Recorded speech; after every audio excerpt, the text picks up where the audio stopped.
Hey everyone, it's Kristen. Okay, so today we're going to be talking about Beauty and the Beast again, um, part two. Like I said, there is 4 parts in this series, and basically in the first couple pages, they just recapped what happened in the last episode. I'm going to call it an episode.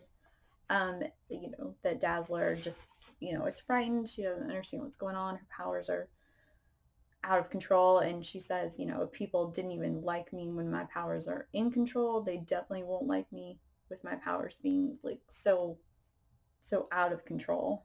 I don't want to endanger anyone. I can't leave. And she doesn't understand why Hank is being so sweet to her and so nice. I mean, she called him a maniac at the party. She ignored him completely. She said she was a total ice queen to him. So we meet some of the other residents of this heartbreak. That's what the old hotel is called. Even the old woman who runs it, is immune. We don't know what her powers are ever, but apparently everyone that lives there is immune. Like, for example, this one girl, her power is pretty lame. All she can do is change colors of things.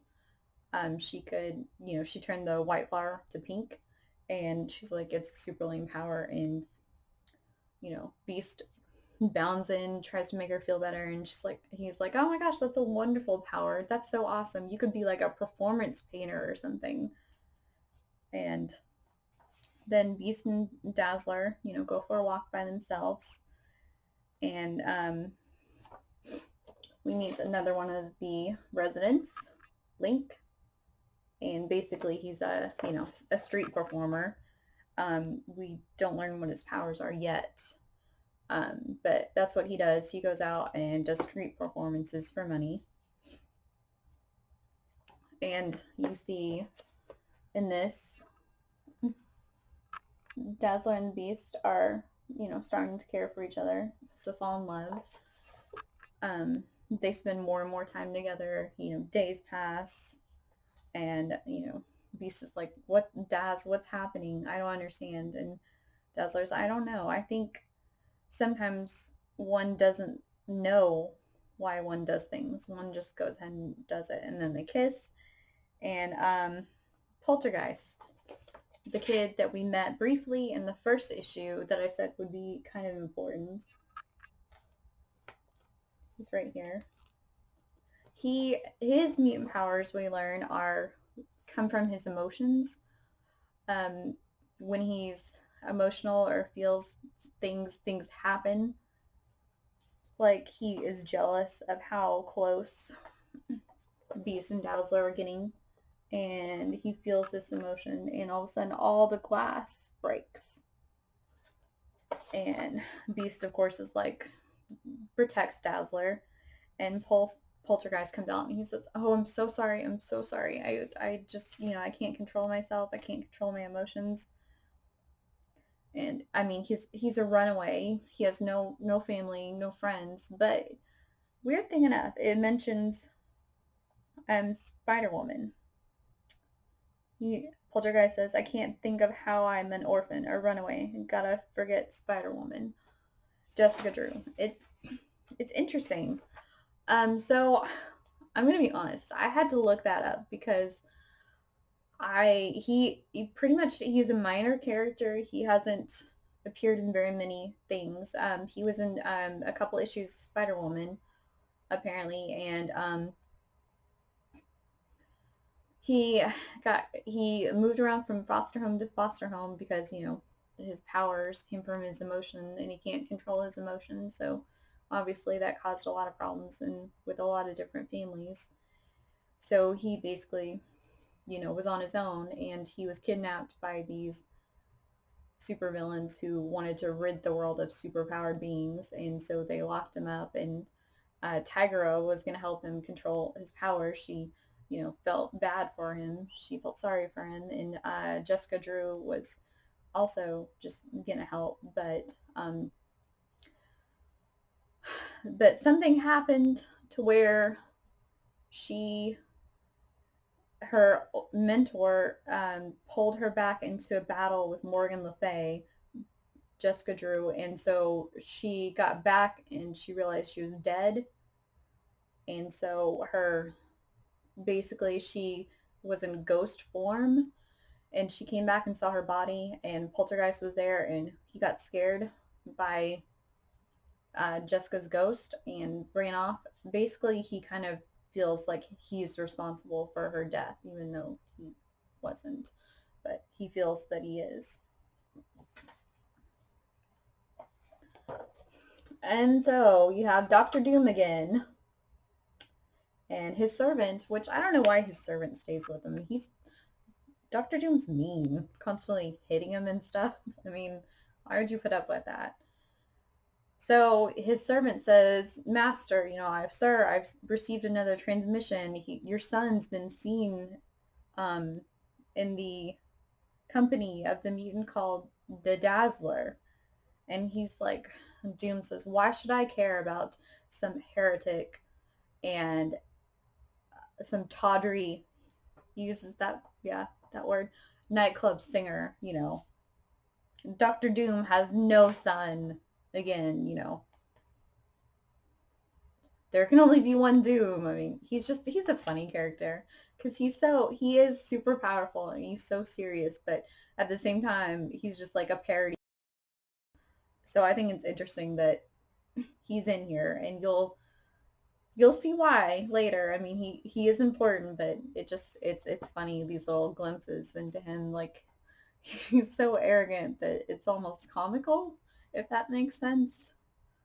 So you see them, spending more time together, getting even closer, and then you see Hugo basically has, told his his guys, hey, go get Dazzler back, and basically Alex is there. He's like, hey, Dazzler, you need to come back. And basically Hank is like, no, don't go. You don't need to go back. I mean, I'm not going to let them kidnap you. And like, no one is forcing her to go. It is her choice. And Dazzler says, Alex, he can help me. Like, I trust him. I want to go. I must go. And it's still in there, in me, to be a star, to act, to sing. Like, and I still have a contract to fulfill with him, with Hugo. So I have to go. And Alex is like, of course, I just want what's best for you, Allison dear. And she's like, come with me, Hank. And he's like, basically like, look at how she's with Alex. Like, very intimately together and just in this intimate hold. And Beast is like, just get out of here, fine, if you want to go back, then go back, I don't care.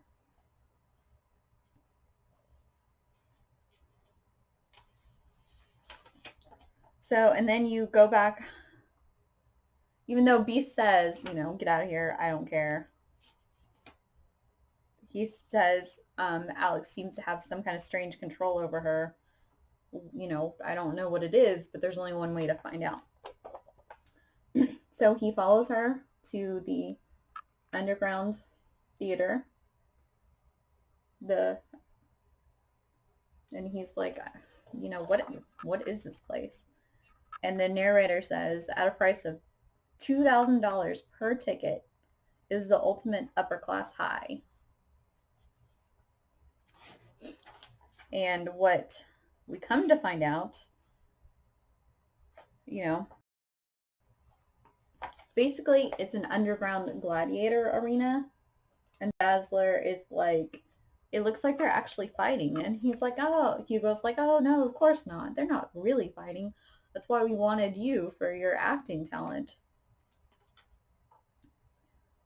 And, it's just a little harmless warm up. So go out there and do your thing. And so Dazzler goes out there and she starts singing.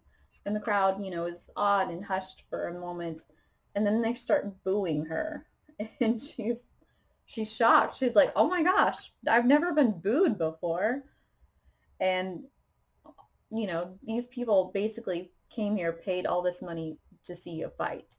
And they start saying that, "I want to fight. What is this? Let's see some action." And everyone's like, "Shut up and fight." And she's like, "Ah." So she runs off there and she's like, "I don't understand what is this?" And that's when, yeah, he says, "Well, that's why we needed your acting talents, because you're beautiful and you have all this skill," basically greasing her ego, so that's why we wanted you. We figure you can be a huge, great addition to our little theater. And so she's like, "No, I don't want to fight. I hate to fight. I don't want to hurt anyone. That's why I came back, because I thought you guys could help me, with my powers, because my powers are out of control." And Alex is like, "Hugo, quiet. You're scaring her." "Dazzler, it's not for real. It's just acting." So she's like, "Okay, fine." So she goes back out there, and this guy is her opponent. He looks pretty menacing. They call him Horns.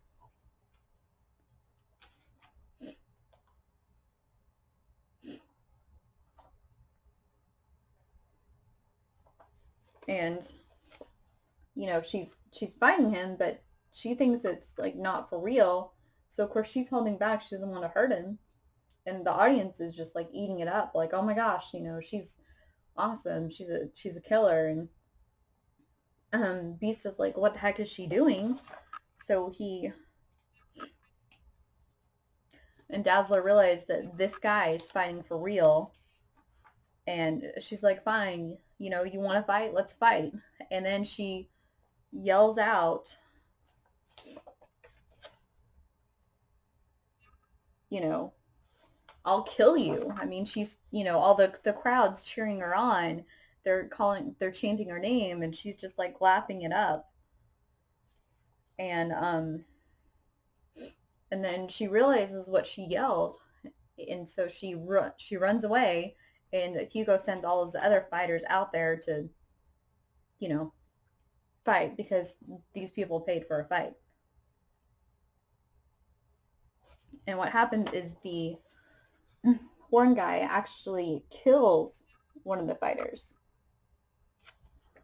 And the audience, of course, goes nuts. They came to see blood and death, and they got the ultimate expression of that. And Dazzler, she's horrified. She's like, "You murderer, what did you do? I can't believe this. I don't want to be a part of this." And he was like, "Look, we're not responsible for this. If a boxer dies in the ring, whose fault is that? Is that the other boxer's fault? No. I mean, is it?" So, basically he's like, no one's responsible for it. People need violence, and they'd rather see it being aired than lurking in their own shadows.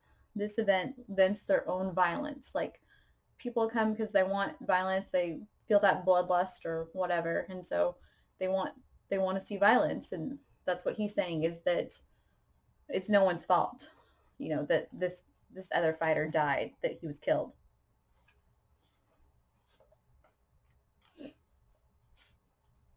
And Alex comes in and says, "Oh my gosh, I'm so sorry, Dazzler. That, that doesn't happen. That's not what usually happens. That was an accident. We have a code here. We fight, yes, of course, for entertainment, but we don't kill." And the horse face guy, Rocker, is like, "Here, have a drink. It'll calm you down." And Alex's like, "You must admit, though, you did like get a rush from it." And she's like, "Well, I don't know. I mean, because the crowd was cheering her name, and they were chanting and you know cheering her on, and you know he's like, they loved you." And then Beast burst in and says, Dazzler, let's get out of here. Let's go. And she's like, yes, you're right. Let's go. I can't be here. I don't want to be here. And then she's like, but then again, there are reasons that this makes sense. I mean, here we can be accepted. We can be together. No one treats us like freaks or anything out here. So we should just stay here. And B says, we have nothing to hide, Dazzler. We're free to be ourselves. We're free to be together. Like, who cares what the world thinks? And she's like, yes, let's go. Let's try. And then her powers start to go out of control again, and so she takes it back, and she's like, no, I can't leave here. I'm safe here. I can't leave here. You should stay here with me. And Beast basically, he loses it. He's like, are you kidding me? Does your lust for fame mean that much to you? You would stay here with these people that condone murder? Forget it. I'm done chasing after you. You can just stay here for all I care. And then later you can see him crying at Heartbreak Hotel. Isn't that an Elvis song? um, he's like, Allison, not you, please, anyone but you. You are the most reasonable, the sweetest girl. Not you, not you. Holy cow! And it says on here. See the next episode comic. It says Showtime on sale in 60 days. Holy cow! I'm glad I never had to wait that long for a comic. You will definitely not have to wait 60 days for the next video. I mean, holy cow! Like in 60 days, some people would even forget about that. Like, forget that there was another issue. I mean, so anyway, I hope you join me for the third installment of this series. I know that was a lot to go through in just, well, not a short amount of time because I tried to explain it as best I could, but yeah, I hope you join me for the next one. Third one. There's a lot that happens in the third one too, so you'll want to be here for that. So until next time, bye.